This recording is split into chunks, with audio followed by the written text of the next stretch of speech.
어, 전도서의 말씀을 보고 요한일서의 말씀을 이어서 보고 있습니다. 그런데 저는 이 전도서의 말씀을 보고 요한일서의 말씀을 보는 게 참 이게 균형을 잡는 그러한 것이다라고 생각을 합니다. 우리가 전도서의 말씀을 통해서 우리가 보았던 가장 그 큰 은혜 중에 하나가 무엇이냐면 우리가 하루에 먹고 마시는 것의 그 소중함에 대하여서 우리가 전도서 말씀을 통하여서 우리가 이게 얼마나 또 소중하신 것이고 또 하나님이 우리에게 주신 복인가라는 것을 보았습니다. 근데 우리가 어떻습니까? 이 하루에 먹고 마시는 것에 대하여서 이 감사한 것을 알다 보면 또 우리가 이것을 또 어떻게 합니까? 너무나도 또 소중히 여기고 이것을 중요하게 여기기도 합니다. 근데 요한일서 말씀 같은 경우는 우리가 또 무엇을 말씀하시냐면 우리가 또 이렇게 세상 속에 젖어 들어가면 안 된다라는 것을 우리에게 말씀하여 주고 있습니다.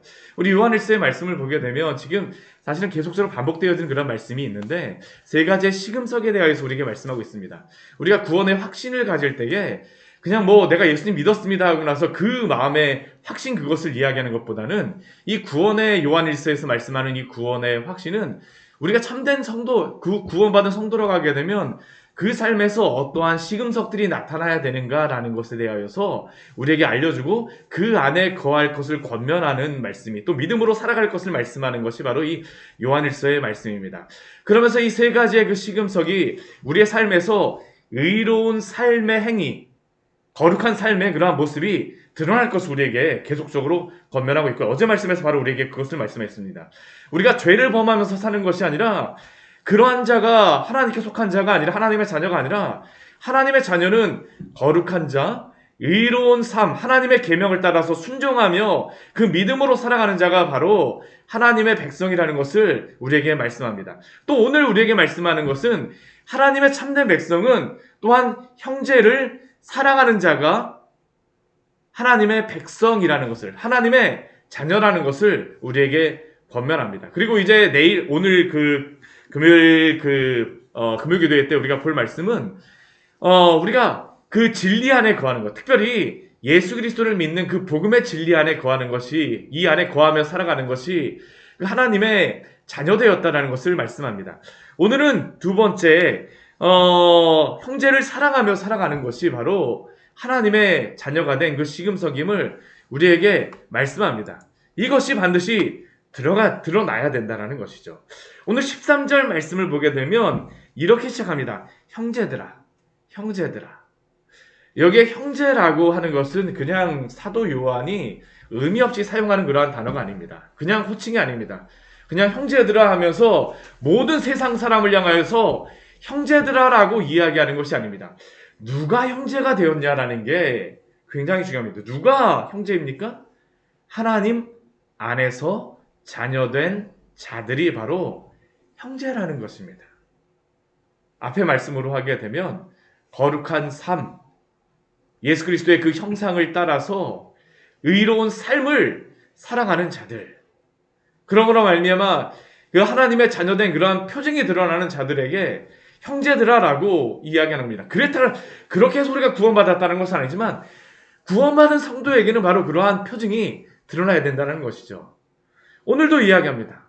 형제들아. 근데 형제들에게 무엇을 이야기하냐면 세상이 너희를 미워한다라고 하여서 이상히 여기지 말라라고 말씀합니다. 세상이 너희를 미워하여도, 사람들이 너희를 미워하여도 이상히 여기지 말라라고 이야기합니다. 예수 믿는 사람들이 세상에서 항상 환영을 받는다, 항상 존경을 받는다. 물론 우리가 그렇게 살아야 됩니다. 그러나 우리가 복음 안에서 정말로 예수 믿는 사람으로서 살아가면서 때때로는 미움받을 수 있다는 것도 우리가 항상 기억해야 합니다. 왜 그럴까요? 우리가 진리 안에 서 있다는 것은 또한 세상과 하나 될 수 없다는 것을 이야기합니다. 근데 이건 우리가 그렇게 나뉘어지거나 뭐 그렇게 하겠다는 게 아니라 세상이 미워한다라는 겁니다. 우리가 그 예로서 나타내는 그러한 그 예가 무엇이냐면 오늘 말씀은 아니지만 12절 말씀에서 우리가 어제 말씀인데 나왔던 말씀이 있습니다. 우리 12절 말씀 같이 한번 보도록 할까요?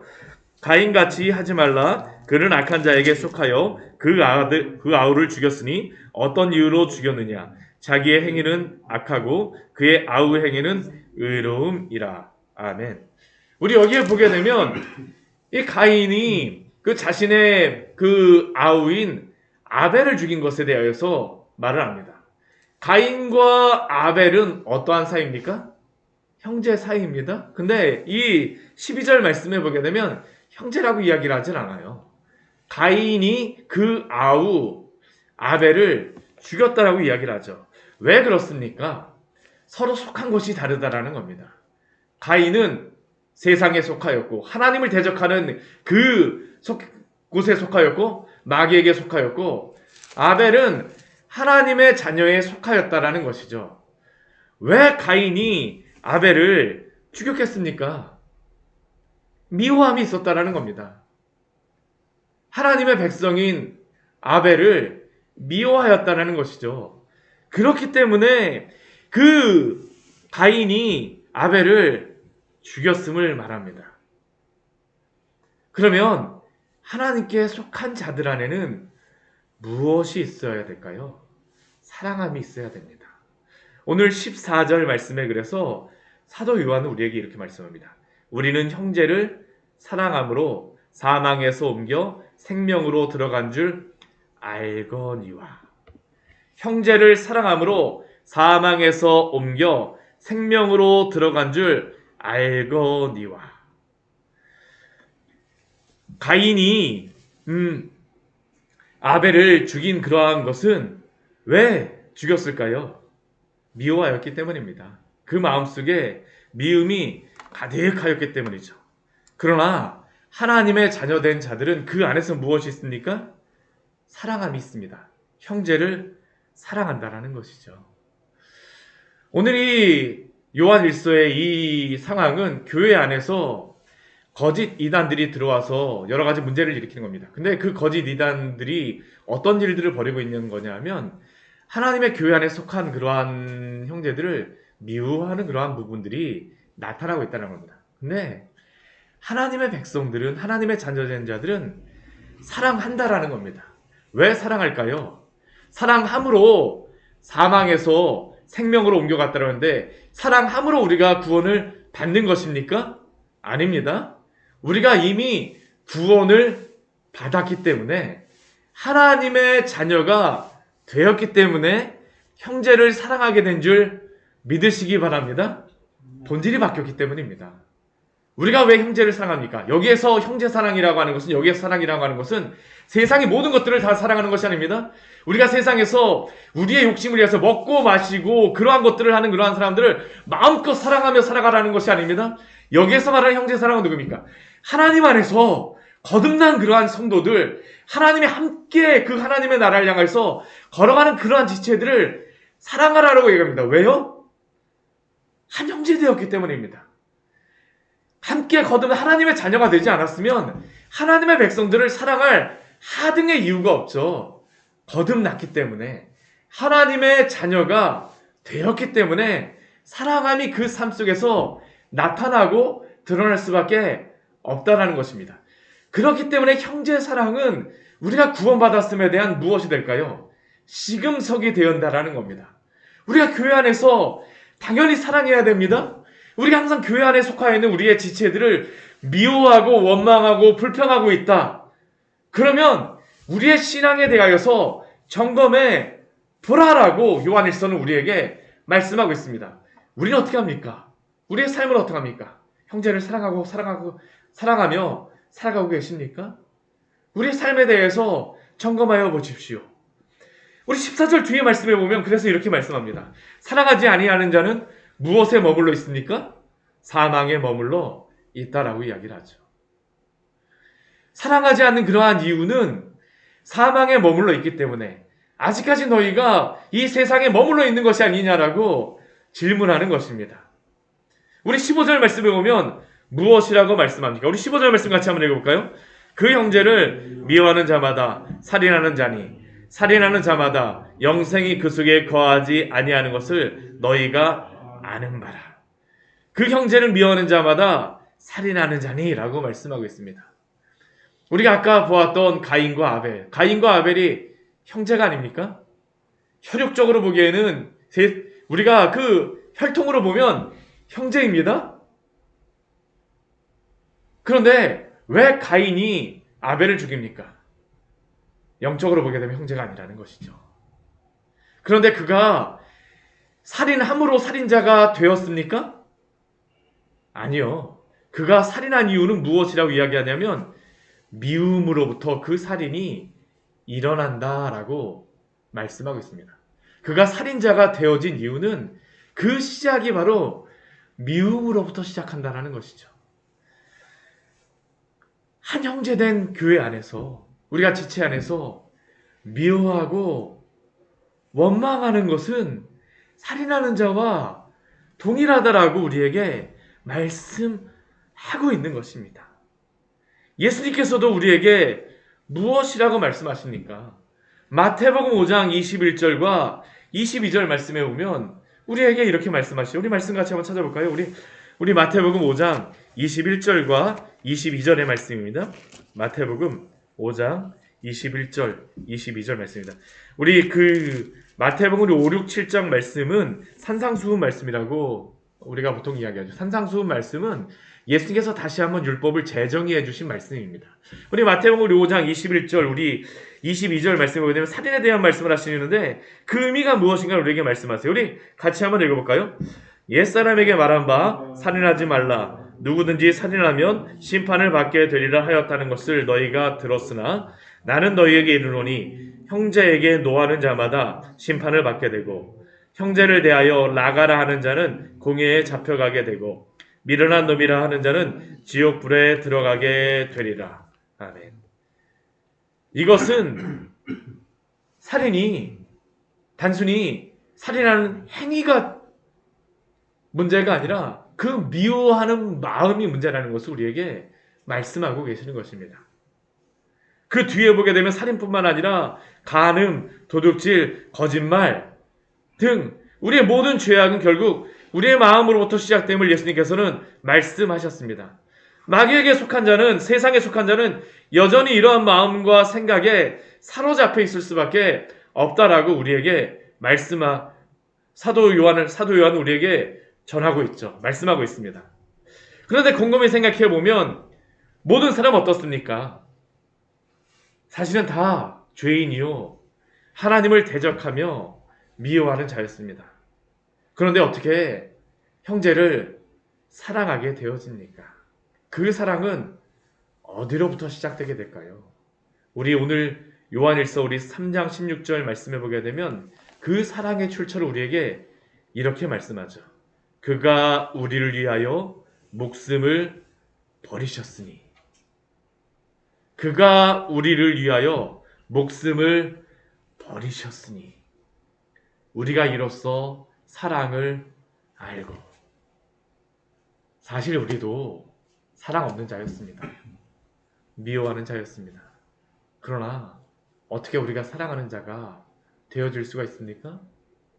바로 하나님이 우리에게 사랑을 보여주셨기 때문에 죄인된 자, 원수된 자를 위하여서 하나님께서는 당신의 아들 예수 그리스도를 주심으로 말미암아 하나님이 우리를 사랑하시는 것을 증명하여 주신 것입니다. 그리고 이 사랑에 감격한 자들, 예수 그리스도의 그 십자가의 사랑에 감격한 자들은 예수 그리스도의 그 사랑으로 변화되고 또한 그것으로 인하여서 그 사랑이 넘쳐나게 되어지는 것입니다. 결국 사랑은 어디로부터 일어날까요? 나 자신에게서 일어나는 게 아닙니다. 우리가 광야의 샘교회라고 하지만 샘을 나 자신이라고 생각하지 마십시오. 나에게서 무엇인가를 계속 팍팍팍팍팍 긁어내 갖고 하는 게 아닙니다. 물 자체가 우리한테 나오는 게 아닙니다. 하나님으로부터, 예수 그리스도로부터 이 사랑이 우리에게 흘러나오지 않는다면 우리는 마른 우물이 될 수밖에 없습니다. 그렇게 사랑하는 성도 여러분, 사랑하시고 싶으십니까? 사랑해야 됩니까? 그렇다면 먼저 우리 하나님의 사랑에, 예수 그리스도의 그 십자가의 사랑에 충만하여 주시기를 축원합니다.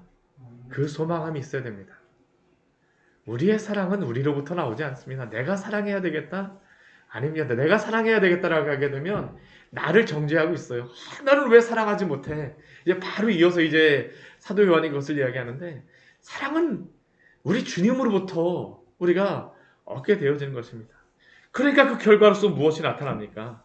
형제들을 위하여 목숨을 버리는 것이 마땅하다라고 이야기를 하죠. 왜냐하면 우리 주님이 우리를 위하여 목숨을 버리셨기 때문입니다. 구원받은 성도는 누굴까요? 예수 그리스도의 형상을 닮아가는 자입니다.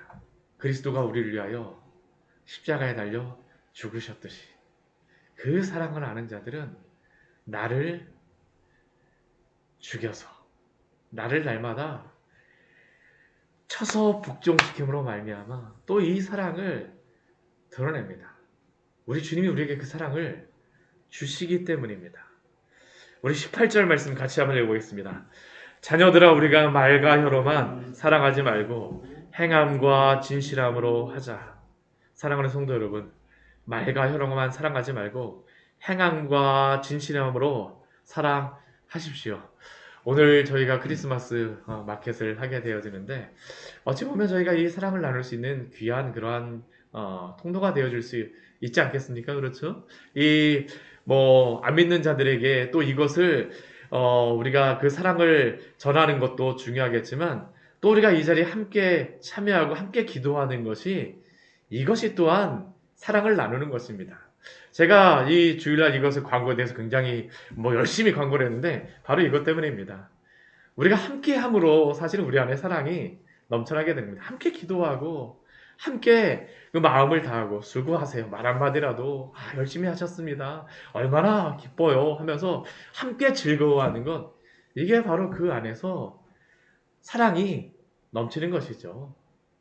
말과 혀로만 사랑하는 것이 아니라 행함과 진실함으로 사랑을 나누십시오. 세상의 사람들이 하는 게 아닙니다. 우리가 이 사랑을 나누는 것입니다. 형제 안에서.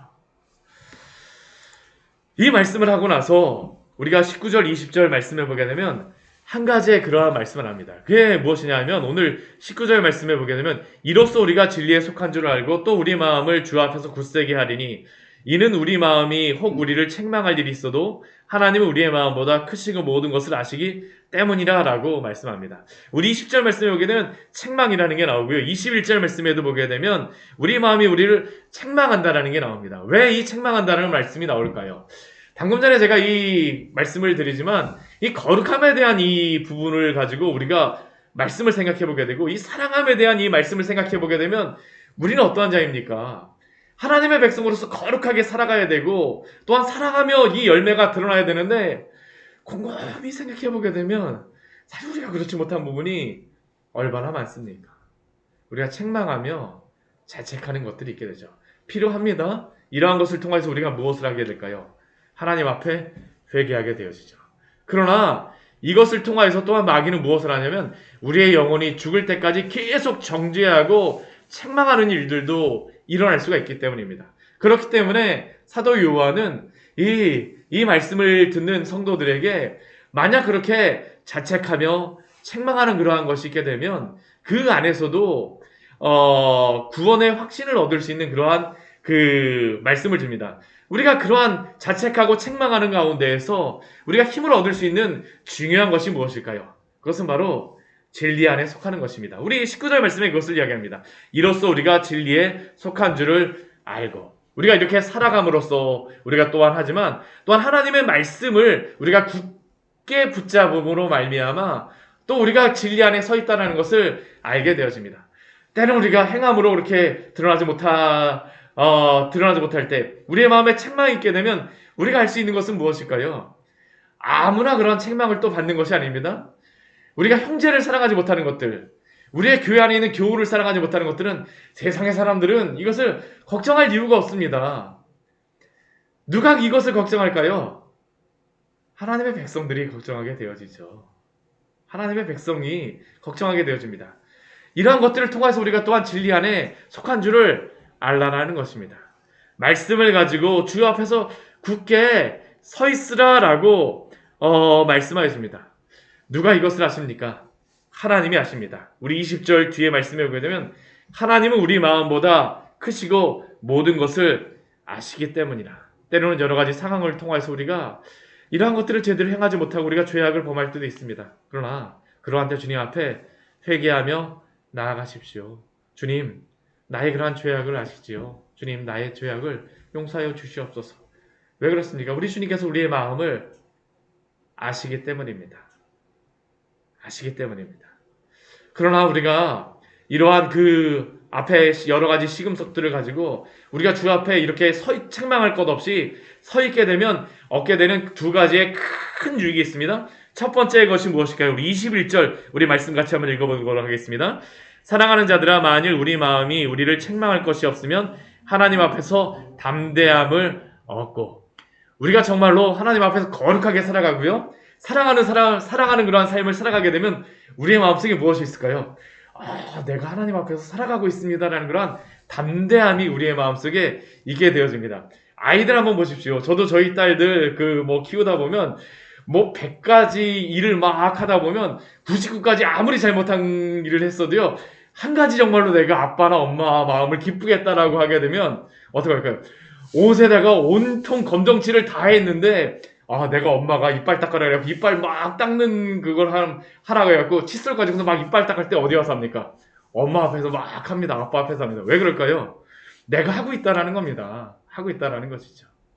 우리가 하나님 앞에 하나님 앞에 살아가게 되면 힘을 얻는 것이 바로 담대함입니다. 주 앞에서 담대함을 얻고, 또 무엇에 우리가 유익이 있을까요? 22절 말씀입니다. 같이 읽겠습니다.